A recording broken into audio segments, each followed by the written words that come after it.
പ്രിയ സൗരസ്വരന്മാരെ, ഏവർക്കും കർത്താവ് യേശുവിന്റെ ധന്യനാമത്തിൽ സ്നേഹവന്ദനം ചെയ്യുന്നു. നിങ്ങളേവരെയും ജീവിക്കുന്ന കർത്താവ് സമ്പൂർണ്ണമായി അനുഗ്രഹിക്കുമാറാകട്ടെ. ആമേൻ. നമ്മുടെ ജീവിതത്തിന്റെ ഓരോ യാത്രയിലും നാം ചോദിക്കുന്ന ഒരു ചോദ്യമാണ്, കർത്താവ് നമ്മെ കാണുന്നുണ്ടോ? നമ്മുടെ പ്രാർത്ഥന അവൻ കേൾക്കുന്നുണ്ടോ? ഹല്ലേലൂയ.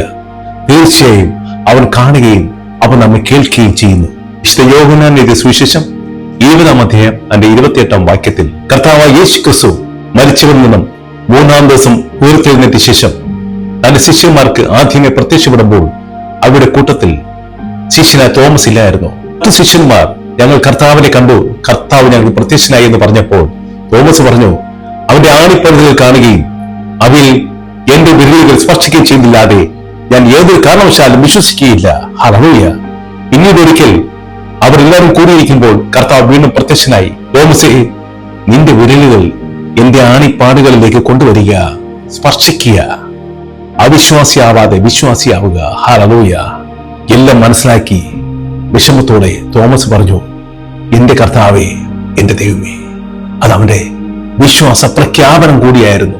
എന്നെ കേൾക്കുന്ന എന്റെ സൗരസ്വരന്മാരെ, നമ്മുടെ ജീവിതത്തിലും രോഗം, സാമ്പത്തിക തകർച്ച, ബിസിനസ് തകർച്ച, കുടുംബ പ്രശ്നങ്ങൾ, ജോലി നഷ്ടപ്പെടുന്ന അവസ്ഥ, ഭാവിയെക്കുറിച്ചുള്ള ഭയം, എന്നീ സന്ദർഭങ്ങളിൽ നാം മതിയായി പ്രാർത്ഥിക്കുകയും എത്ര പ്രാർത്ഥിച്ചിട്ടും ഉത്തരം ലഭിക്കാതെ വരുമ്പോൾ നാം ചോദിക്കുന്ന ഒരു ചോദ്യമാണ്, കർത്താവ് എന്നെ കാണുന്നുണ്ടോ?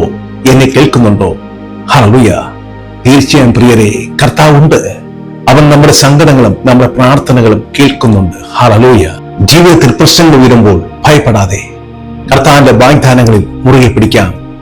ഓരോ പ്രഭാതത്തിലും നമുക്ക് പറയാൻ കഴിയണം, കർത്താവേ, എന്റെ കണ്ണുകൾ കാണുന്ന കാഴ്ചയിലല്ല കർത്താവേ, അവിടുത്തെ വചനത്തിലാണ് കർത്താവേ എന്റെ വിശ്വാസവും പ്രത്യാശയും എന്ന് പറഞ്ഞുകൊണ്ട് വചനം വായിക്കുവാനും വചനത്തിൽ ആശ്രയിക്കുവാനും നമ്മുടെ ഭാരം കർത്താവിനെ ഭാരം ഏൽപ്പിക്കുവാനും നമുക്കാകണം. നമുക്ക് പ്രാർത്ഥിക്കാം. കർത്താവായ ഈശോയെ, ഞങ്ങളുടെ സംശയങ്ങളെ നീക്കി അവിടുത്തേക്കുള്ള വിശ്വാസം വർദ്ധിപ്പിക്കണമേ.